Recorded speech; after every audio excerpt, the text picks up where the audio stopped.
बिस्मिल्लाहिर्रहमानिर्रहीम, अस्सलामु अलैकुम। प्रोग्राम कैपिटल टुडे के साथ आपका मेज़बान रज़ा सैयद हाजिर खिदमत है। उम्मीद है आपका आज का दिन अच्छा गुजरा होगा। नाजरीन, वज़ीर-ए-आज़म पाकिस्तान जनाब इमरान खान साहब ने आज अपनी टीम के साथ कराची का दौरा कर रहे हैं और कराची में ताजिरों के साथ उनकी नुमाइंदा मुलाकातें हुई हैं, जिसके अंदर उन्होंने ताजिरों को बताया कि हुकूमत जो इक़दामात उठा रही है उससे मुल्की मईशत में इस्तेहकाम आ जाएगा।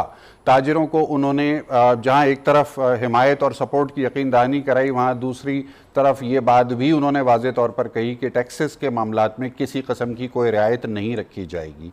ये सारी सूरत हाल मुल्की मईशत पर किस तरह से असरअंदाज हो रही है, इसके ऊपर एक अलहदा बहस है जो मुसलसल जारी है। आज ताज़ा इत्तला के मुताबिक पाकिस्तान की दो बड़ी कार बनाने वाली कंपनीज होंडा और टोयोटा ने अपनी अपनी प्रोडक्शंस के अंदर तखफीफ कर दी है, प्रोडक्शन को स्लो कर दिया है। और होंडा के बारे में पता चला है कि उसने तकरीबन 12 जुलाई से 21 जुलाई तक अपनी प्रोडक्शन को मुकम्मल तौर पे हॉल्ट करने का भी इरादा कर लिया है और हफ्तावार 2 तातील भी करेंगे। शायद उसकी वजह यह है कि उनके पास अब ऑर्डर्स नहीं हैं, नई गाड़ियों की डिमांड जो है वो कम हो गई है अचानक। ये सारी सूरत हाल हुकूमत के लिए यकीनन बाइस तशवीश होगी, इसलिए कि इन गाड़ियों की फ़रोख्त से जो टैक्स हुकूमत हासिल करती है वो अब हुकूमत को हासिल नहीं होगा, जिसके नतीजे में सरकारी ख़जाने में आने वाली जो रेवेन्यू की एक रेगुलर स्ट्रीम है वो रिड्यूस हो जाएगी, वो श्रिंक हो जाएगी। ये सिर्फ एक ऑटो इंडस्ट्री का जिक्र है, इससे पहले टेक्सटाइल इंडस्ट्री के हवाले से भी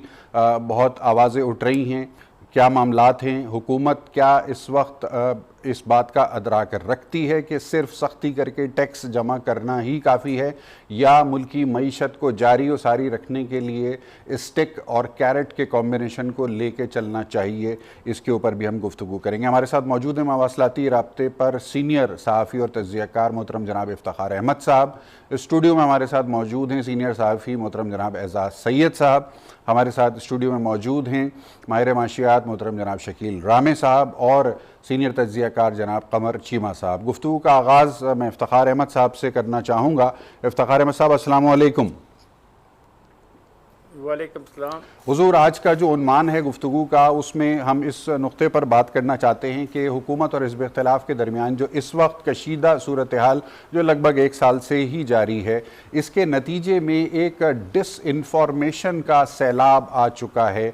गैर मुसद्दक़ा, गैर हतमी किस्म की मालूमात को ख़बर बना के जारी कर देना एक आम वतीरा बनता हुआ नज़र आ रहा है। क्या हुकूमत और क्या हिज़्ब इख्तिलाफ़ दोनों ही इसमें अपना अपना भरपूर हिस्सा डाल रहे हैं। ये जो अफवाह साजी, नामुकम्मल, गैर हतमी या फ़ेक ख़बरों को चलाने का सिलसिला है, इसके नतीजे में मुल्की मईशत में सरमायाकारों का जो एतमाद है वो जिस तेज़ी से मुतज़लज़ल हो रहा है, इससे आपको ये सारी सूरत हाल कहाँ जाकर रुकती हुई नज़र आ रही है? इसका तदारुक कैसे और क्यों कर मुमकिन होगा? जहाँ तक माशी सूरत हाल का तज़किरा है, मैं नहीं समझता कि इन ख़बरों से उन पे कोई ज़्यादा असर पड़ता है। अच्छा। क्योंकि माशी सूरत हाल जिनसे मुतल्लिक़ रखती है, उनको पता है कि उनके साथ क्या होने वाला है और जो पॉलिसी IMF की है उसके तहत उनको टैक्स देने पड़ेंगे। और जब वो टैक्स देने की बात आती है तो वो भागते हैं, वो टैक्स नहीं देना चाहते। अच्छा। वो डॉक्यूमेंटेशन में नहीं आना चाहते, और जब तक वो डॉक्यूमेंटेशन में नहीं आएंगे ये बात आगे नहीं बढ़ेगी। अच्छा। और अगर मेरी ये गुफ्तगू जो मैं और आप कर रहे हैं, इसकी बिना पे सुबह अगर डॉलर की कीमत नहीं गिर सकती, डॉलर की कीमत कम करने और गिराने में इन सरमायादारों का अपना हाथ है। और ये स्टॉक एक्सचेंज जो ऊपर जाता है नीचे जाता है, ये आपके मेरी ख़बरों की बिना पर नहीं जाता। सही। उनको भी पता है कि सरकार कितनी ताकतवर है, उन सबको पता है सरकार किस तरह चल रही है, और उनको पता है सरकार के अज़ाइम क्या हैं। तो हम ऐसी कोई बात नहीं कर रहे जिसकी बिना पे ये मुतासर कर रहे हों। मतलब आज जो प्राइम मिनिस्टर आपके शहर में आया हुआ है, कल एक आदमी को एक ओहदा दे के आया, आज उससे वो एक ओहदा वापस ले आया है जी। तो ये कोई गलत खबर तो नहीं है जी। वो एक फैसला करते हैं, उस फैसले को 2 घंटे के बाद वापस ले लेते हैं। वो कहते हैं कि हम रूस जा रहे हैं और पुतिन से मिल रहे हैं, और रूस वाले कह रहे हैं ये पुतिन से नहीं मिल रहे हैं। ये कहते हैं हम अमेरिका जा रहे हैं, एक होटल के कमरे में रहेंगे, अमेरिका वाले कह रहे हैं कि अभी हमारे इल्म ही नहीं है। तो इन तीनों बातों में से मुझे बताएं कौन सी बात एजाज सैयद ने अपना फैलाई है या मैंने फैलाई है। सही है, ठीक है। यही सवाल ही मेरा ये है कि चाहे हुकूमत हो या हिज़्ब इख्तिलाफ हो, गैर हतमी मामलात को खबर बनाकर किस किस्म के मकासद का हुसूल मुमकिन है और ऐसा क्यों किया जा रहा है? अगर अमेरिका का दौरा अभी तय नहीं हुआ तो उसकी खबर चलाने का क्या मकसद है? असर पड़ता है जी। तो मेरा तो कोई तल्लक नहीं है ना कि अगर वो पुतिन से नहीं मिल रहे या मिल रहे हैं तो कब मिल रहे हैं, कितने बजे मिल रहे हैं, एजेंडा क्या है, ये उनका काम है ना जी। अगर वो गलत बयानी से काम लेते हैं और उसका असर को पड़ता है किसी जगह पे, किसी मुआहदे पर या किसी लेन देन पर, तो उसका जिम्मेदार मैं तो नहीं हूँ। नहीं, सही कहा आपने। इस आफत तो जिम्मेदार नहीं है उसकी, हुकूमत है। बिल्कुल हुकूमत जिम्मेदार है, सियासी जमातें जिम्मेदार है। अगर हुकूमत गैर जिम्मेदारी का सबूत दे रही है तो उसको हुकूमत चलाने का हक है। ये बहुत अहम सवाल है। एजाज सैयद साहब, सवाल है ना। एजाज सैयद साहब, ये बताइएगा कि अभी आप बता रहे थे कोई ताज़ा तरीन खबर थी आपके पास कुछ गिरफ्तारियों की, अगर आप हमारे नाजरीन को आगाह कीजिएगा उसके बारे में। सिंध बैंक के कुछ लोगों को, सिंध बैंक के प्रेसिडेंट को गिरफ्तार किया गया है। कुछ और 3 उनके ओहदेदार हैं आला, फेक अकाउंट्स केस में उनको गिरफ्तार किया गया है। और फेक अकाउंट्स के चूँकि वो बात फेक न्यूज़ के ऊपर चल रही है तो उसी तरफ इफ्तिखार साहब की बात को आगे बढ़ाते हुए मैं चलूँ कि जो फेक न्यूज़ का फिनोमेना है, आम तौर पे ये तासुर मिलता है कि ये फेक न्यूज़ कोई बाज़ लोग इंडिविजुअली बैठे हुए हैं और वो फेक न्यूज़ बनाकर फैला रहे हैं। ऐसा नहीं है। ऐसा एक वाक़यात के तौर पर तो हम रेफरेंस दे सकते हैं, लेकिन ये फेक न्यूज़ जो है बाकायदा तौर पर एक इसके पीछे कॉन्सेप्ट मौजूद है। अच्छा। कि आप जो दुरुस्त न्यूज़ के मुकाबले में फ्लड ऑफ इंफॉर्मेशन दे दें फेक न्यूज़ का, ताकि जो दुरुस्त इंफॉर्मेशन है वो कंफ्यूज हो जाए। अच्छा। और जो हकायक हैं वो मस्ख हो जाए, वो तकसीम हो जाए, उनका इम्पैक्ट जो है वो तकसीम हो जाए। तो ये ऐसा नहीं है कि जिस तरह आपको पता है कि गोएबल्स ने एक कॉन्सेप्ट दिया था झूठ का, तो इस तरह आज के जदीद दौर में गोएबल्स तो नहीं है, कॉन्सेप्ट आइडियोलॉजी उसी तरह की है। तो गोएबल्स की जगह अभी फेक न्यूज़ का फिनोमेना है। बोट्स बैठे हुए हैं, ट्विटर के ऊपर बैठे हुए हैं, फेसबुक के ऊपर बैठे हुए हैं। हमारे दोस्त हैं मीडिया मैटर्स वाले, उन्होंने बाकायदा इसके ऊपर तहकीक भी की इलेक्शन से पहले कि किस तरह बोट्स ट्विटर का ट्रेंड चलाते थे या अभी भी चलाते हैं जी।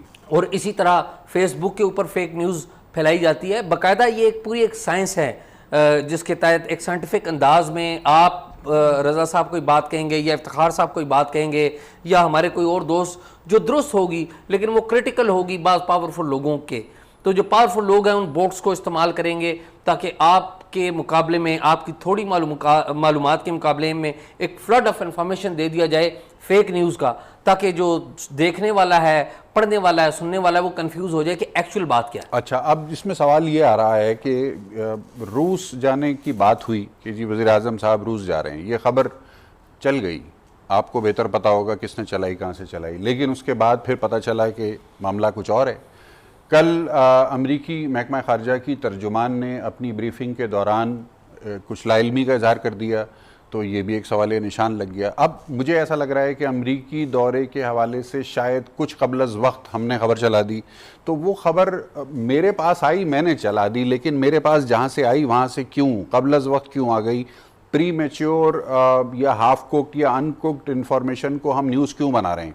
इसके पीछे क्या वजह है? मेरे ख्याल में ये जो फिनोमेना है ये पाकिस्तान में भी है और अगर आप देखें तो अमेरिका में भी ये प्रॉब्लम आ रही है। और उसकी बहुत सारी वजह यह है कि जो हुकूमत चलाने का एक नाजुक और पेचीदा जो काम है जी, उसको हम डिस्कस करने लग पड़े हैं सोशल मीडिया के ऊपर, सही, ट्विटर के ऊपर। आप देखिए अमेरिका में डोनाल्ड ट्रंप जो हैं अमेरिकन प्रेसिडेंट, वो ट्विटर यूज़ करते हैं, वो भी कबल वक्त ऐसी बातें कर जाते हैं जो बाद में बड़ी कन्फ्यूजन पैदा करती हैं। इसी तरह हमारे प्राइम मिनिस्टर भी ट्विटर के फ्रीक्वेंट यूज़र हैं और अब्रप्ट रिएक्शन भी बाज़ औक़ात हम देखने में आता है। तो उसकी वजह से बड़ी कन्फ्यूजन पैदा होती है निचले इदारों में, जो कि प्राइम मिनिस्टर सेक्रेटेरिएट के नीचे जो इदारे, ज़ाहिर पूरी सरकार काम कर रही है जी। तो जो फेक न्यूज़ का फिनोमेना है, एक तो ये है। दूसरा ये है कि ये भी एक हकीकत है कि जो बाज़ सियासी जमातें हैं और कुछ और ताकतवर जो लोग हैं उन्होंने बाकायदा अपनी सोशल मीडिया टीम्स बनाई हुई हैं, बिल्कुल ऐसे ही है, जो कि टारगेट करती हैं लोगों को मुखालफीन को टारगेट करती हैं, क्रिटिकल वॉइसेस को टारगेट करती हैं, ताकि वो कंफ्यूज आम आदमी को कंफ्यूज सही किया है, जाए। वो अपने मकासद के उसूल के लिए बयानियाँ तरतीब देते हैं और फिर उस बयानिए को सोशल मीडिया पे एक इस इंतहाई मुनज़्ज़म अंदाज से चलाया जाता है कि वो खबर बन जाती है या खबर लगना शुरू हो जाती है। कमर चीमा साहब, आपकी तरफ आ रहा हूँ। पहले मैं इसमें ये बताइएगा कि ये जो बयानिए की जंग है ये तो पूरी दुनिया में होती है, लेकिन ये लाउड थिंकिंग को ट्विटर पे ट्रंप साहब रात को सोने से पहले एक ट्वीट करते हैं, शायद लगता है सुबह उठते ही भी वो एक ट्वीट कर देते हैं। खान साहब भी काफ़ी हद तक एक्टिव नज़र आते हैं सोशल मीडिया के ऊपर। तो ये किस किस्म का ट्रेंड है? इस ट्रेंड से गवर्नेंस बेहतर हो रही है, नहीं हो रही? माशरे में इंतशार बढ़ रहा है, नहीं बढ़ रहा? मईशत पर इसके असरात आ रहे हैं, नहीं आ रहे? इफ्तिखार साहब ने तो इस पर एक वाज़ेह ओपिनियन दे दिया, आप किस तरह से देखते हैं इस मामले को? देखिए, जो पहले बात कर रहे थे, पहली बात तो ये है कि ये जो क्यों निकला कि जी प्राइम मिनिस्टर वाशिंगटन जा रहे हैं। पाकिस्तान में मसला यह है कि हम बहुत ज़्यादा कोई अच्छी खबरों की तलाश में हैं। अच्छा, इसलिए हमें ये खबर देनी पड़ गई, या खबर लीक की किसी ने या किसी सहाफ़ी को दे दी। सो आई थिंक डॉन में ये खबर लगी या वट एवर, जो भी खबर निकली, हम अच्छी खबर में थे जी पाकिस्तान प्राइम मिनिस्टर अमेरिका जा रहे हैं। अब अमेरिका का प्रॉब्लम क्या है? अमेरिका का प्रॉब्लम यह है कि स्टेट डिपार्टमेंट से ज़्यादा वाइट हाउस एक्टिव है, और ज़्यादा पाकिस्तान को इस वक्त जो एलिस वेल्स भी पाकिस्तान में आती हैं, जो उनकी स्पेशल यहाँ पे देखती हैं, पाकिस्तान को खित्ते को देखती हैं, वो भी डायरेक्ट वाइट हाउस को रिपोर्ट करती हैं। सो उधर का प्रॉब्लम यह है कि स्टेट डिपार्टमेंट ला इल्म था, अदरवाइज यहाँ पे जो डिस्कशन हुई थी व्हाइट हाउस को पता, इसीलिए उन्होंने कहा कि हम चेक कर लेंगे, तो वो इन्फॉर्मेशन फ्लो वहाँ पे नहीं हुआ। सो दोनों तरफ गैप था और हमें अच्छी खबर चाहिए थी। जो आप बात कर रहे हैं, इसका मतलब ये होगा कि it is a moment of embarrassment for the US foreign office, क्योंकि वहां पे चेन ऑफ कमांड फॉलो नहीं ना। और ये तो बेसिकली पाकिस्तान एम्बेसी को, जो Washington Pakistan American embassy Pakistan में है, उनको अपने स्टेट डिपार्टमेंट को बताना चाहिए था और वहां से ये जाना चाहिए था। लेकिन अगर यहां से भी व्हाइट हाउस चला गया तो स्टेट डिपार्टमेंट को नहीं बताया गया। अच्छा, सीक्रेट एजेंसीज को पता है वहां पे कि अगर prime minister Imran Khan US embassy, जो पाकिस्तान के जो एम्बेसडर उनके घर रहना चाहते हैं, तो स्टेट डिपार्टमेंट को नहीं पता। सो इस तरह की चीजें जो हैं, ये प्रॉब्लम्स हैं जब भी पॉपुलिस्ट लीडर लाइक ट्रंप आते हैं, तो इस तरह की चीजें होती हैं। देखिए, ये फिनोमिनन पूरी दुनिया में है। अभी मैं फ्रीडम हाउस की एक रिपोर्ट देख रहा था कि तकरीबन दुनिया की 18 गवर्नमेंट्स जो हैं, उनमें जो इलेक्शंस हैं वो मिस इन्फॉर्मेशन, डिसइन्फॉर्मेशन और मेल इन्फॉर्मेशन की वजह से मैनिपुलेट हुए हैं। सो ये चीजें हैं, आप इससे भाग नहीं सकते। फ्रेंच इलेक्शन में हमने ये देखा, फिर इंडियन इलेक्शन में हमने देखा कि इवन बीजेपी के अकाउंट्स जो है फेसबुक ने बंद कर दी कि वो डिसइन्फॉर्मेशन या मिस इन्फॉर्मेशन जो थे वो लोगों को दे रहे थे। सो मेरा ख्याल है कि ये एक, जिसे हम कहते हैं वेब आर्मीज हैं, ये कीबोर्ड आर्मीज हैं, हम बोलते हैं मैंने, कि ये जो ट्रोल्स हैं, जैसे आजाद सैयद साहब भी बात कर रहे थे, ये मेरा ख्याल है कि ये वेब ब्रिगेड जो हैं ये पूरी दुनिया में इन्फ्लुएंस कर रहे हैं। ये इन्होंने हमें पीछे लगा लिया है। अब हम यहाँ पे, हम रिसीविंग एंड पे हैं, जो ट्विटर कर रहा है, फेसबुक कर रहा है, हमें तो समझ नहीं आ रहा। अब कैम्ब्रिज एनालिटिका ने अमेरिकन जो था इलेक्शन को, उसको इन्फ्लुएंस किया क्योंकि उन्होंने फेसबुक का डाटा चुरा लिया और वो डाटा दिया ट्रंप एडमिनिस्ट्रेशन की कंपेन को कि आप इनके वोटर को इन्फ्लुएंस करें। सो वो जो वोटर जो था, जो देखना चाहता था, सुनना चाहता था, उसको, जो रिपब्लिकन था उसको उस तरह की चीज मिली, डेमोक्रेट को उसके मुकाबले में चीज मिली, जो स्विंग वोटर था उसको और तरह की चीज मिली। सो कैंपेन्स ये चलती हैं। सो मेरा ख्याल है हम, क्योंकि बिल्कुल रिसीविंग एंड है, हमें अभी इन चीजों का पता भी नहीं है। इस्लामाबाद, लाहौर, कराची में तो ज्यादा इन चीजों की इंफॉर्मेशन होगी, लेकिन नॉर्मल बंदे को नहीं पता कि व्हाट्सएप रूमर्स क्या है, कॉन्स्पिरेसी थ्योरीज क्या है। तो ये प्रॉब्लम्स कैसे चल रहे हैं, और हमें जो भी आता है, हम समझते हैं कि जो गांव के लोग, मैं गांव से हूं, तो अगर किसी से बात करें तो कहते हैं हमने नेट पे देखा था। हम नेट को क्रेडिबल चीज समझते हैं, पर ये नहीं पता कि नेट के अंदर क्या प्रॉब्लम्स हैं और जो डिफरेंट इंटरेस्ट ग्रुप्स हैं वो इसको कैसे इस्तेमाल करते हैं। सही। शकील रामे साहब, मईशत के ऊपर इस किस्म की सूरत हाल का जिस पे गुफ्तगू हो रही है, इम्पैक्ट आता है, नहीं आता? देखें, मईशत में भी जो आपने देखने होते हैं ना सेक्टर्स, कुछ सेक्टर्स मईशत में ऐसे होते हैं जो स्पेकुलेशंस पे चलते हैं। मसलन स्टॉक मार्केट हो गया, या डॉलर रेट हो गया, या प्रॉपर्टी की जो प्राइसेस की बात करते हैं, या कुछ इस तरह की चीज़ें हुई। और कुछ सेक्टर होते हैं वो सॉलिड इन्फॉर्मेशन पे चलते हैं, मतलब प्रोडक्शन हाउसेस हो गए, लाइक बिग इंडस्ट्री होगी, या इस तरह की चीज़ें होगी, उस पर मिनिमम होता है, क्योंकि उस पर इम्पैक्ट देने के लिए वो एक टाइम चाहिए होता है कि यानी किस तरह हो। मगर जो इमीडिएट होता है ना, ये स्पेकुलेशन होती है। मतलब जिस तरह हमने देखा लास्ट फ्यू डेज में स्टॉक एक्सचेंज कभी ऊपर जा रहा है, नीचे आ रहा है, या डॉलर रेट बड़ा क्विकली कर रहा है। सो दैट वाज देयर, यानी कि उसका सोशल मीडिया का जो क्या कहते हैं, या इस तरह की इन्फॉर्मेशन का इम्पैक्ट पड़ता है। जो आप फेक न्यूज़ को देखना चाहते हैं, तो फर्स्ट ऑफ ऑल हम एक चीज़ मद्देनजर रखनी चाहिए कि हम पोस्ट ट्रुथ इरा में रह रहे हैं, जिसमें आप इंफॉर्मेशन जो किया कि इंफॉर्मेशन नहीं है, स्पिन ऑफ इंफॉर्मेशन है। आपने इसको स्पिन कैसे करना, मतलब बड़ा अभी कॉमन वर्ड है स्पिन डॉक्टर्स, मतलब इलेक्शन में बकायदा लोग उनको अब हायर करते हैं कि वो किस तरह स्पिन करते हैं फैक्ट्स को, या किस तरह के स्टेटमेंट को स्पिन करते हैं, या किस तरह उस बंदे को मोटिवेट करते हैं। एक चीज़। दूसरा जो ग्लोबल चीज़ें चल रही हैं इस वक्त, उसमें जो एक इंपॉर्टेंट चीज़ हो रही थी, यानी कि जो एजेंडा भी सेटल था, जो कि अभी इम्पैक्ट आया है, कन्फ्यूजन क्रिएट करना। अच्छा, उस कन्फ्यूजन क्रिएशन का मतलब ये होता है कि लोग किसी पे ट्रस्ट ना करें, कि जिसके पास यानी कि पावर हाउस हो वो उसको देखेंगे, यानी हाँ ये चीज़ है। मगर इसमें एक चीज़ जो मद्देनजर रखने वाली बात है इस पूरे प्रोसेस में, यानी कि जिस तरह हम कहते होते हैं कि 2-3 लोगों का रोल बड़ा इंपॉर्टेंट है अगर वो इसको प्ले करना चाहें। जी। नंबर 1 जो है कि वो है हमारा मीडिया। क्योंकि अब देखें ना कि अगर मीडिया का जो रोल हम ब्रॉडर इस पर्सपेक्टिव में देखते हैं, उसमें हम ये देखते हैं कि इंफॉर्मेशन का फ्लो ये नहीं है कि आपने किसकी साइड लेनी है या किसकी नहीं लेनी है, किसकी खबर आपने प्रायोरिटी पे ब्रेक करनी है, किसकी नहीं करनी है। अगर आप ऐसा कर रहे हैं, इसका मतलब है कि आप ना सिर्फ अपने आप के साथ ज्यादती कर रहे हैं बल्कि प्रोफेशन के साथ भी, क्योंकि लोग आप पे ट्रस्ट करते हैं। प्रोफेशन के साथ भी और अपने नाज़रीन के साथ भी। अल्टीमेटली आप क्रेडिबिलिटी लूज कर जाओगे। आप जितनी मर्जी अच्छी खबर लाओगे, जितनी मर्जी सच्ची खबर लाओगे, वो दूसरा उसको स्पिन करेगा, नहीं ये उसी का बंदा देखना, इसके पूरे ट्वीट उठा के देख लें, इसकी पूरी स्टोरी उठा के देख लें, ये उसी को टोक कर रहा था। ठीक है नाज़रीन, गुफ्तगू के सिलसिले को जारी रखेंगे एक मुख्तसर वक्फे के बाद।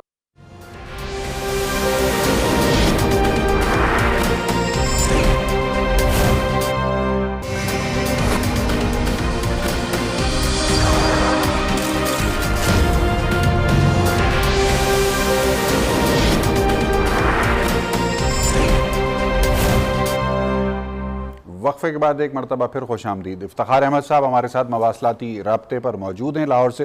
इफ्तिखार अहमद साहब, गुफ्तगू हो रही है कि इस सारी सूरत हाल में कि जब डिसइंफॉर्मेशन हर तरफ है, ऑब्जेक्टिव्स के साथ ख़बरें जारी हो रही हैं, ऑब्जेक्टिव्स के साथ बयानियाँ तैयार हो रहे हैं, ऐसे में पाकिस्तान की जो नौजवान नस्ल है जो कि 70% हमारी आबादी का हिस्सा है, उनके लिए आप और हम जो जिनका शुमार अब उस एज ग्रुप में होता है जो सीनियर सिटीज़न की तरफ जा रहे हैं आहिस्ता आहिस्ता, हमें क्या इनको मैसेज देना चाहिए कि ये किस तरीके से अपनी ज़िंदगी को इत्तेदाल के साथ गुजारें और नेगेटिवली इन्फ्लुएंस ना हो इस डिसइंफॉर्मेशन के सैलाब से जो हर तरफ नज़र आता है? देखिए जी, पहले ये एक बात है कि हमने भी खराबियां पैदा की हैं। मसलन आज से कुछ साल पहले ऑफ द रिकॉर्ड जो गुफ्तगू हो रही थी बिटवीन 2 कोलीग्स, उसको जिस तरीके से इस्तेमाल किया गया, ये हमने बहुत बड़ी ज़्यादती की। अच्छा। और हमें कंडेम करना चाहिए था। और बाज़ वक़्त ऐसा होता है कि अभी आपसे मेरी गुफ्तगू हो रही थी, आप जब हम ब्रेक पर थे, अगर आप उसको इस्तेमाल कर लें तो ये फिर कोई जर्नलिज्म तो नहीं होगी। सही, बिल्कुल दुरुस्त कहा आपने। और दूसरी बात, नौजवान नस्ल आदि तो पोर्नोग्राफी में मसरूफ़ है। अच्छा। और अगर आप देख लें तो दुनिया में पोर्नोग्राफी के अंदर पाकिस्तान जो है वो टॉप के ऊपर है। और दूसरी जो है नस्ल वो तकसीम हो गई है पीटीआई वर्सेस नॉन पीटीआई जी। और फिर एक धड़ा जो है वो है यहाँ पे इस्लामी इंकलाब लाना चाहता है जी।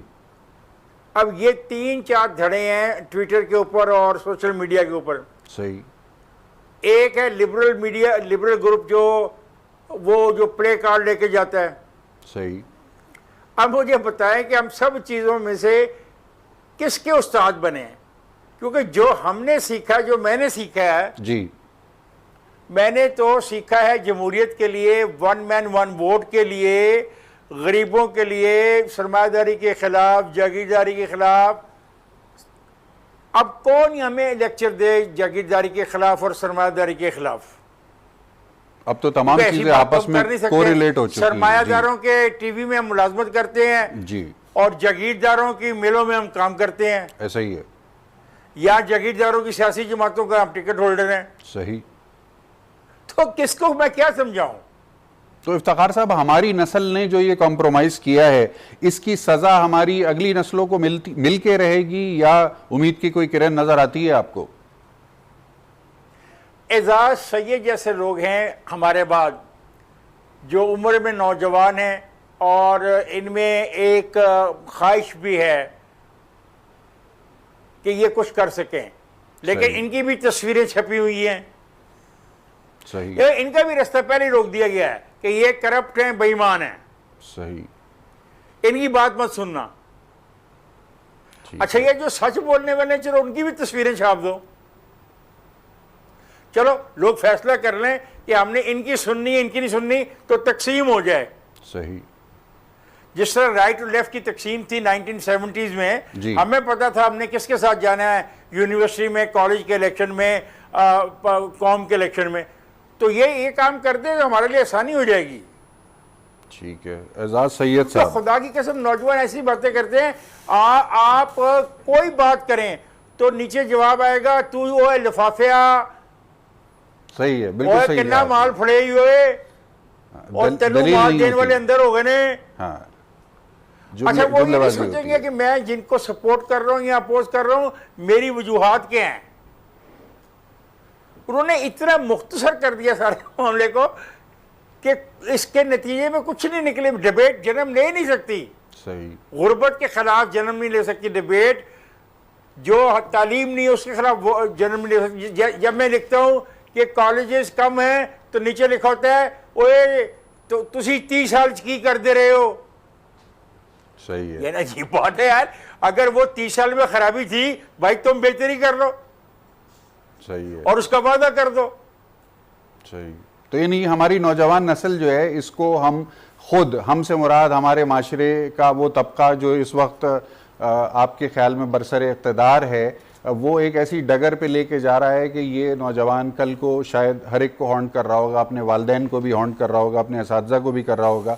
एजाज सईद साहब, लिफाफा लेते हैं आप और लिफाफा लेके आप जो है वो एक मखसूस एजेंडे को कैरी करते हैं जिसके नतीजे में इस मुल्क में इंतशार फैल रहा है। आप जो लिफाफा लेते हैं उसके पैसे यकीनन आप किसी ऐसी जगह छुपाते होंगे, क्योंकि हम आपको अक्सर देखते हैं, मिलते हैं, हमें नज़र नहीं आता कि आपके पास आपकी तनख्वाह के अलावा भी कुछ पैसे होंगे। तो ये जो ब्रांडिंग हो रही है माशरे में, ये जो एक पोलैरिटी आ रही है, इस पोलैरिटी को ख़त्म करने के लिए आप जैसे लोग जिनकी आवाज़ सुनी जाती है, जिनको बहरहाल क्रेडिबल समझा जाता है, एक बहुत बड़ा तबका है पाकिस्तान का जो आपको फॉलो करता है, तो इस परसेप्शन को न्यूट्रलाइज करने के लिए क्या तरीक़ाकार इख्तियार किया जा सकता है? आपके क्या ख्यालात हैं? रज़ा साहब, पहले तो मर्ज़ की तशख़ीस होनी ज़रूरी है ठीक कि है। मर्ज़ क्या है। सही है। एक बात जो है वो आपने की है, इफ्तिखार साहब ने एक बात की, उसी बात को मैं आगे बढ़ाता हूँ कि मर्ज़ पता लगे कि मर्ज़ है क्या। असल बात यह है कि एक अजीब किस्म का फाशिज़म इस वक्त मुल्क में रूल कर रहा है। अच्छा। और वो फाशिज़म क्या है कि जो बंदा अकल की, खिर्द की या हकीकत की कोई बात करे उस बंदे को कंट्रोवर्शियल कर दें। अच्छा। उस बंदे को कह दें कि इसका ताल्लुक फलां जमात से पीपल्स है। पार्टी से है, मुस्लिम लीग नून से सही है, ANP से है, PTM से है या और किसी भी जमात का नाम अपोजिशन है, जमातों जो से। अपोजिशन ठीक है, ठीक किसी है। जमात से। और एक खास तबका है जो हुकूमती जमात, ये पूरी जमात की मैं बात नहीं कर रहा हूं, उनके कुछ एक खास तबका है जी। और एक ताकतवर तबका है जी। ये मिल के हर उस शख्स को टारगेट कर रहे हैं जो सवाल उठाता है। अच्छा। जो शख्स सवाल उठाता है वो टारगेट में है। इफ्तिखार साहब सवाल उठाएंगे कि ये गलत क्यों है, ये अनाउंसमेंट पहले क्यों हुई, ये वजारत खारजा ने क्यों नहीं की, ये कायदा उसका ये था। इफ्तिखार साहब कंट्रोवर्शियल, इनका ताल्लुक मुस्लिम लीग नून से है या पीपल्स पार्टी से है या PTM से, कोई एक जो जमात किसी को भी जो ट्रेंड चल रहा हो। अच्छा। ठीक है। अब होता क्या है उस पे कि जब आप सवाल उठाने वाले को कंट्रोवर्शियल करते हैं तो मैसेज ये जाता है कि इनका ताल्लुक किसी जमात से है, ये जर्नलिज्म नहीं करते और जमात को इनको पैसे देती है या इनका कोई फायदा है, ठीक है, या कोई फायदा ये लेते हैं या कोई फेवर लेते हैं। और जो देखने वाला है, ये जो घर पे बैठा हुआ आदमी है, आम आदमी, वो ये समझता है कि ये तो असल सारे चोर हैं, तो असल बात कहाँ से मिलेगी। अब असल बात ये ऐसे फैलाई जाती है कि नामालूम लोग हैं जी, जो कि YouTube के चैनल चलाते हैं, जिनको पूछने वाला कोई नहीं है, फेसबुक के ऊपर पोस्ट लगाते हैं जिनको पूछने वाला कोई नहीं है, ट्विटर के ऊपर ट्रेंड चलाते हैं जिनको पूछने वाला कोई नहीं। आप भी नहीं पूछ सकते, मैं भी नहीं पूछ सकता, इफ्तिखार साहब हम सब के सीनियर हैं, ये भी नहीं पूछ सकते, और तमाम लोग जो जर्नलिज्म कर रहे हैं वो भी नहीं पूछ सकते, कोई नहीं पूछ सकता। उन लोगों के बारे में जो मर्जी आप कह दें, जो सवाल उठाते हैं उनके बारे में जो मर्जी आप कह दें, क्योंकि मकसद क्या है कि मकसद यह है कि सवाल ना करे। अच्छा। जमहूरियत का हुस्न क्या है? जमहूरियत का हुस्न यह है कि ये फ्रीडम ऑफ एक्सप्रेशन देती है, और जो जर्नलिज्म है वो एक चौथे स्तून के तौर पर हम जानते हैं। और जर्नलिज्म का काम क्या है? सवाल उठाना। सही, दुरुस्त को दुरुस्त कहना, गलत को गलत कहना, ठीक है। अकाउंटेबिलिटी भी करना, यानी कि कलम के जरिए और सवालात के जरिए और अपनी न्यूज शकील रामे साहब, सोल्यूशन बताइए क्या कर सकते हैं? देखिए, हम मेरा ख्याल था अभी तक तो वन साइडेड स्टोरी कर रहे हैं। आप सोल्यूशन बताइए। नहीं, सोल्यूशन नहीं, पहले उससे बात कर लेते अच्छा, हैं। ठीक है। देखिए, मीडिया कैसे कंट्रोवर्शियल होता है। आपके बड़े बड़े नाम जो होते हैं वो at certain period of time they join a political party. अच्छा, वो एक पॉलिटिकल पार्टी ज्वाइन कर लेते हैं, वो अपने रहने वाले जो कि बाकी प्रोफेशन में लोग रह जाते मेरे हैं। ख्याल है पाकिस्तान के हर शहरी को हक हासिल है कि वो कोई देखिए, सियासी ये जमात है ना, ज्वाइन कर सकता मैं है। ये बात कह रहा हूँ, हाँ। हक हासिल है। फिर आप दोबारा जर्नलिज्म में आते हैं, एक चीज़, फिर हम सिलेक्टिव सवाल करते हैं सिलेक्टिव लोगों से। अच्छा, हमने एक ही को रखा हुआ कि दिस इज, यानी कि ये रिस्पॉन्सिबल सर, हम इसी से सवाल करने हैं। हम सिलेक्टिव, जब एक जर्नलिस्ट सिलेक्टिव हो जाता है ना, वो देखिए क्रेडिबिलिटी कोई आपकी खराब नहीं कर सकता जब तक आप खुद ना चाहें। कोई कंट्रोवर्शियल कर सकता है जी, इसने ये किया, मतलब जैसे इफ्तिखार साहब कह रहे थे जी, वो कितने लोग हैं ये अकाउंट जो है, यानी कि अकाउंट की डिटेल रखे, लोगों को पता चल जाएगा हम क्या लेते हैं क्या नहीं लेते, क्योंकि उनके स्ट्रांग बेस है। वो कहते हैं कि हाँ, रखो भी मेरे अकाउंट, करो मुझे साबित अगर मैं करता हूँ। ये मैं कहता हूँ, ये अगर एक आप अगर आप हमें 90% जर्नलिस्ट ये चाहेंगे कि उनके अकाउंट रखें। आप जिनको तैयार हैं अपने अकाउंट मैं शेयर करने अपने के लिए? अकाउंट पब्लिक करने के लिए तैयार हूँ। अच्छा, मैं अपने अकाउंट पब्लिक करने के लिए, और मैं ये कहता हूँ 90% ये जो शकील इफ्तिखार साहब, कर रहे आप हैं ना, तैयार हैं अपने अकाउंट्स पब्लिक करने के ये लिए? देखिए, आप बात देखिए वो हो रही है कि जब हाइजैक हो रहे थे तो हमने कोई इंटरप्ट नहीं किया। नहीं, मैं ये बात आप चूंकि कंफ्यूज कर रहे हैं ना, इन्होंने कहा जी, रामे साहब जारी रखें। सियासी, मैं एक जी। मिनट, सियासी जमातों में शामिल, मुझे बताएं कितने लोग हैं पूरे जर्नलिज्म में जो सियासी जमातों में जाते हैं और वापस आके करते हैं, और उनकी खुद जर्नलिस्ट कितनी अकाउंटेबिलिटी करते हैं, ये भी देखें। मैं यही तो बात जी, कर रामे रहा हूँ। साहब। अगर आप बात को नहीं सुनना रामे चाहेंगे, साहब, आप नहीं, मुकम्मल please, कीजिए। please, अगर आप समझते प्लीज हैं मुकम्मल जमहूरियत में हुस्न है, कीजिए। तो थोड़ा हम हुस्न आप भी, समझते थोड़ा हुस्न आप भी दिखाएं किसी की बात मेरे सुन पास रहे हैं। ब्रेक में जाने में 2 मिनट वही हैं मैं और बात ये कर पूरे रहे 2 थे, मिनट मैं आपके कहूंगा रामे साहब, देखिए, बिल्कुल। एक चीज ये है कि आपको बिल्कुल सिलेक्टिव नहीं होना चाहिए सवाल पूछने में, कि कुछ लोगों से पूछें कुछ को ना पूछें, ठीक है। और उसको यानी कि किसी तरह ना पूछें।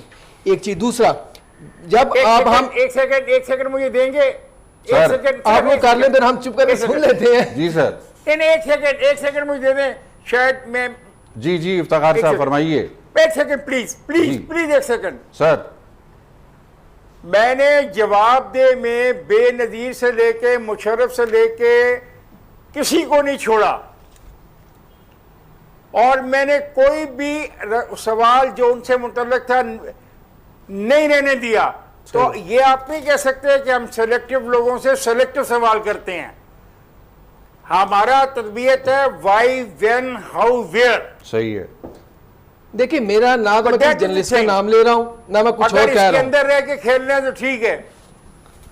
हाँ जी, नहीं, मैं जो बात करना चाह रहा हूँ ना, हमें देखें जर्नलिज्म क्यों वजूद में आया, कि पावर पे चेक रखने के लिए। सर सोल्यूशन पे आ जाए। सोल्यूशन यही है कि हमें अपने जाने की जो हमारी स्ट्रांग पॉइंट्स है ना, हमें उस पर वापस आना पड़ेगा। जो हमारा काम हमें वो करना पड़ेगा, कि जर्नलिस्ट का काम है खबर देना, खबर लेना। ठीक है, एनालिसिस करने के लिए कोई और बंदा बैठा है, ठीक है। कि जिसने आपको बताना है इकोनॉमी में क्या हो रहा है, जिसने सही। बताना है कि इकोनॉमी के सिंडिकेटर का क्या मतलब है, ये नीचे जा रहा है ऊपर जा रहा है, डिप्लोमेटिक टर्म में ये क्या स्टंट हुआ है, ये क्या नहीं हुआ है। देखिए, अब डिप्लोमेसी में जब हम बात करते हैं, एक डिप्लोमेसी बहुत यानी कि डेलिकेट सब्जेक्ट होता है, और हम चाहते हैं कि 2 महीने पहले हमें सारा पता हो।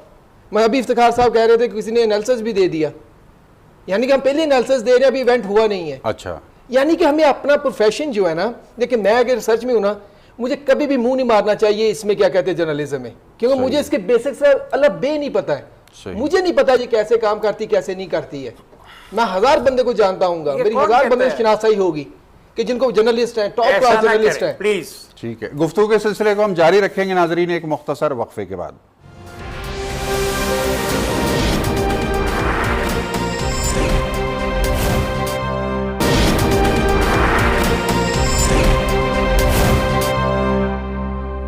वक्फे बाद एक मरतबा फिर खुशामदीद। कमर चीमा साहब सीनियर तज्ज़ियाकार हमारे साथ मौजूद हैं। कमर चीमा साहब, खबर आती है, तबसरा आता है, बयानिए के साथ उसकी एक फ्यूजन होती है, उसके नतीजे में हिजान पैदा होता है, उस हिजान से अफरा तफरी क्यास फैलता है, मईशत के ऊपर डायरेक्ट हिट आता है उसका। ये नज़र भी आ रहा है और समझ भी आ रहा है। इसको रेक्टिफाई कैसे किया जा सकता है? आखिरी हिस्सा प्रोग्राम का सोल्यूशन पे बात करते हैं। देखिए, मैं समझता हूँ कि ये जो अनसर्टेनिटी होती है ये हमेशा मार्केट्स में रहती है, और गवर्नमेंट का काम होता है कि इस अनसर्टेनिटी को ख़त्म करें। पीटीए एक नई गवर्नमेंट है, पहले कभी रूल नहीं किया। पीपल्स पार्टी पीएमएलएन के सेट पैटर्न्स लोगों को पता है। फाइनेंस मिनिस्टर आता है तो बिजनेस कम्युनिटी को पता होता है कि जी ये क्या करेंगे। पीटीआई के पास पहले टीम आई, टीम ने काम सामना किया, फिर आपको टीम लानी पड़ी, फिर प्रॉब्लम्स हुए, फिर मिसमैनेजमेंट हुई, कम्युनिकेशन गैप था बिजनेस कम्युनिटी के साथ, मार्केट के साथ।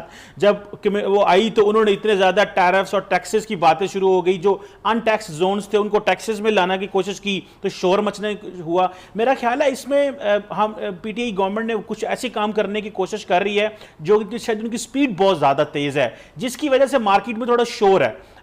वो समझते हैं कि अगर 3500 अरब रुपए ही इकट्ठा करना है और हमारा खर्चा 7000 अरब है और इसी तरह कर्जे लेने हैं और 2900 अरब रुपया हमने जाके तो सूद की मद में दे देना है, तो फिर ये एफबीआर और बाकी इदारे यहाँ पे क्या कर रहे हैं। सो मेरे ख्याल है उनके कंसर्न्स भी ज्यादा हैं, लेकिन डेफिनेटली जो आप सवाल कर रहे हैं कि अनसर्टेनिटी, गैर यकीनी सूरत को किसी न किसी तरह खत्म करना है, मेरा ख्याल है सबसे पहले डायलॉग की जरूरत है। और ये जितनी इंपॉर्टेंट बातें हम मीडिया के हवाले से, फेक न्यूज के हवाले से भी कर रहे हैं, इसमें मेरी अंडरस्टैंडिंग ये है कि जर्नलिस्ट बेचारे का कोई कसूर नहीं है, जो मीडिया ओनर है वो कंप्रोमाइज कर बैठते हैं। वो तो अपनी स्टोरी लेके आने को तैयार है, लेकिन उनके इकोनॉमिक इंटरेस्ट इतने बड़े होते हैं कि उनको वो उसमें कैद हो जाते हैं और वो काम नहीं कर पाते, और फिर इनको प्रेशराइज होना पड़ता है कि भाई आप थोड़ा कंप्रोमाइज करें। मेरा ख्याल है सबसे इंपॉर्टेंट चीज एक तो डायलॉग मिसिंग है। हर एक्टर अपनी मर्जी से बैठा हुआ है, पीटीआई एक कोने में बैठी हुई है, पीपल्स पार्टी नून लीग चाहती थी कि हम पीटीआई के साथ काम करें, लेकिन पीटीआई मूड में नहीं है। वो उनका अपना एक एजेंडा था, उसके ऊपर लगे हुए हैं, कुछ उनके ऊपर ब्लेम है कि जी कोई और ताकत है जो उनको फोर्स कर रही है कि आप नेचुरली और ऑर्गेनिकली बिहेव ना करें। दूसरी बात है, मेरा ख्याल है बहुत देर से पाकिस्तान का ये सोशल कॉन्ट्रैक्ट है वो रिवाइज होने वाला है। यहाँ इलेक्टेड जमातें भी एस्टैब्लिशमेंट के साथ काम करती हैं, जिनके ऊपर नारा लगता है कि ये एस्टैब्लिशमेंट है, वो भी काम करती हैं, पीपल्स पार्टी भी करती है, सारी करती रही हैं। आज अगर अपनी पोजीशन और लाइन से हिल गई हैं तो आज सारे दूध के धुल नहीं गए, यहां पे सारे एक्टर काम करते रहे हैं। सो सोशल कॉन्ट्रैक्ट की जरूरत है जिसमें पार्लियामेंट समेत तमाम एक्टर्स जो हैं वो बैठें और डिस्कशन करें, मीडिया को भी बिठाएं और मालिकान को भी बिठाएं। ये सारे अलग-अलग होकर जब तक इसी तरह काम करते रहेंगे, मेरा नहीं ख्याल इनका मसला हल होगा। और ये इतनी जो हार्ड पोजीशन तमाम एक्टर्स ने ली हुई है, इससे थोड़ा पिछले हटने की जरूरत है। ये बड़ा एक सोल्यूशन ओरिएंटेड आपका नुक्ता है जिसको मैं यकीनन इंडोर्स करना चाहूंगा। इफ्तिखार अहमद साहब, क्विकली इख्तितामी हिस्सा है प्रोग्राम का। सवाल ये है कि चेयरमैन सेनेट की मुमकिन तब्दीली से अपोजिशन को क्या ऑब्जेक्टिव्स हैं जो वो अचीव कर सकेगी अगर इसमें वो कामयाब हो गए? सिर्फ नफसियाती तौर पे वो पॉइंट गेन करना चाहते हैं, और जिस शख्स ने अपने दोस्तों को खुश करने के लिए वो संजरानी को बनवाया था, अब उन दोस्तों को वो मैसेज देना चाह रहा है कि अब उससे उनकी नाराज़गी बढ़ गई है और इस बिना पर वो ये तब्दीली लाने की पोजीशन में है। अच्छा, तो अब ये चेयरमैन सेनेट की तब्दीली को लेकर जो मुमकिन तौर पर एक्टिविटी होगी, मैनिपुलेशन होगी और एक गलत सा लफ्ज़ है हॉर्स ट्रेडिंग का भी इम्कान होगा, तो ये सारा कुछ जो है ये पाकिस्तान के आवाम की कॉस्ट के ऊपर होगा, पाकिस्तान के आवाम के पैसे से होगा? पाकिस्तान की आवाम के बारे में बात हो ही नहीं रही। सही। और इसको ना कोई खरीदता है और ना कोई सुनने को तैयार है। सही। मैं अगर प्रोग्राम कर भी लूँ ना तो रेटिंग आएगी 0.01। बहुत खूबसूरत बात कही है आपने। और एक प्रोग्राम हो रहा होगा जिसमें लोग एक दूसरे को गला पकड़ना चाहेंगे, उसका आएगा 3 पॉइंट सम। सही। एजाज सही है साहब, आखिर इख्तितामी मराहिल चेयरमैन सेनेट की तब्दीली। मेरे ख्याल में पॉलिटिकल अनसर्टेनिटी का जो आगाज़ है वो हुकूमत की तरफ से किया गया है। अच्छा। और ये पॉलिटिकल अनसर्टेनिटी इसके असरात पड़ रहे हैं मुल्क की मईशत के ऊपर भी और मुल्क की सियासत के ऊपर भी। अपोजिशन की तमाम जमातें इकट्ठी होती ही ना अगर हुकूमत कोई पॉजिटिव सिग्नल देती है या हुकूमत अपोजिशन के साथ मिलकर चलें, तो ये तमाम चीज़ें लिंक्ड हैं हुकूमत के इस रवैये के ऊपर। लेकिन अगर हुकूमत को ये तासुर मिल रहा हो कि अपोजिशन सिर्फ इस नुक्ते पर ही मुतमईन होगी कि उनके बड़ों के ऊपर कार्रवाइयाँ ना हो, तो फिर इसका क्या इलाज है? इसका इलाज ये है कि हुकूमत इस बात को साबित कर दे, क्लियर कर दे कि इंसाफ वाकई हो रहा है और इंसाफ हुकूमत ही कर रहा है और वो नजर भी आए कि वो होता है। ये देखें, किसी को पहले ही मुजरिम डिक्लेयर करके उसके ऊपर सारी चीजें डाल देना, क्योंकि इमरान खान साहब तकरीरें करते रहे हैं, अपनी सियासी तकरीर कि मैं फलां फलां फलां को अंदर डालूंगा। अब आप देखते हैं कि उसी तनाजर में राना सनाउल्लाह के ऊपर हीरोइन निकल आती है, कोई बात मानने के लिए कोई तैयार नहीं। ये तासर नहीं जाना चाहिए। ये नफरत का, हेट का जो तासर है हुकूमत की तरफ से नहीं जाना चाहिए। हुकूमत की तरफ से नहीं जाना चाहिए। आखिरी 2 मिनट हैं रामे साहब, और अनडिस्टर्ब मुकम्मल आपके हवाले। किस चीज़ पे? ये कंक्लूड कीजिएगा कि हम किस तरह से रेस्क्यू करें इस सारी सूरत हाल से पाकिस्तान के 22 करोड़ आवाम को। देखें, एक बात जो कि अभी इफ्तिखार साहब ने कही कि अवाम के मतलब कोई बात नहीं कर रहा, ये तमाम यानी कि ये एक पार्टी के लिए नहीं, तमाम के लिए दुरुस्त बात कि यानी कि जो बिल्कुल ऐसे गेम ही। खेल रहे हैं तो अपने लिए खेल रहे सही हैं, है। अवाम के लिए नहीं। तो अवाम को अब इस पे समझना चाहिए कि हमारे लिए कौन खेलेगा, फिर उसके लिए यानी मतलब कि चेयरमैन सेनेट की तब्दीली 22 करोड़ आवाम का मसला तो नहीं नजर आ रहा इस वक्त आपको? मुझे ये आ रहा है? देखें, ये पॉलिटिकल क्वेश्चन है मगर मैं जो उससे बात से एग्री कर रहा हूँ। एक चीज़, दूसरा चीज़, हमें इकानमी रिवाइव करने के लिए एक अलग एजेंडा होना चाहिए। ठीक है। या आप पॉलिटिक्स खेलते रहें, जितनी मर्जी खेलें आप एक दूसरे के साथ जो मर्जी करते रहें, मगर आपका एक इकोनॉमिक एजेंडा हो, उसको बनाएं कॉन्स्टिट्यूशन का हिस्सा, और कि जो इससे डेविएट करेगा उसकी पनिशमेंट होगी। सही। One thing and second thing, उसकी मॉनिटरिंग के लिए नॉमिनेट करें जो 3 लीडिंग पॉलिटिकल पार्टी उनके हेड्स को, ठीक कि वो बैठे, आइदर वो हुकूमत में हो, अपोजिशन में हो, या किसी चीज़ में भी ना हो, ठीक है। साथ 3-4 इंडिया जो मेजर पिलर्स हैं उनके हेड्स को बिठा यानी मिसाक जमहूरियत से मिलती जुलती नहीं, मसाक कोई- जमहूरियत नहीं, इसमें बाकी स्टेक होल्डर्स को बिठाएं। ठीक है। अब ये हमें तमाम स्टेक होल्डर्स को बैठना पड़ेगा। तमाम स्टेक होल्डर्स को बैठना पड़ेगा, उसके और बगैर उस मुल्क की बनी- मईशत को के पहिए को उस रफ्तार से और उस सिमत में चलाया जाना मुमकिन नज़र नहीं आता कि जिसके नतीजे में पाकिस्तान के अवाम की ज़िंदगियों में कुछ आसानियाँ पैदा हो। इंशाअल्लाह अगले प्रोग्राम में एक नए मौजू के साथ आपकी खिदमत में हाजिर होंगे। मेहमानान गिरामी का बेहद शुक्रिया कि उन्होंने अपना कीमती वक्त हमारे नाजरीन के लिए निकाला। अपना बेहद ख्याल रखिएगा। जी पाकिस्तान के लिए।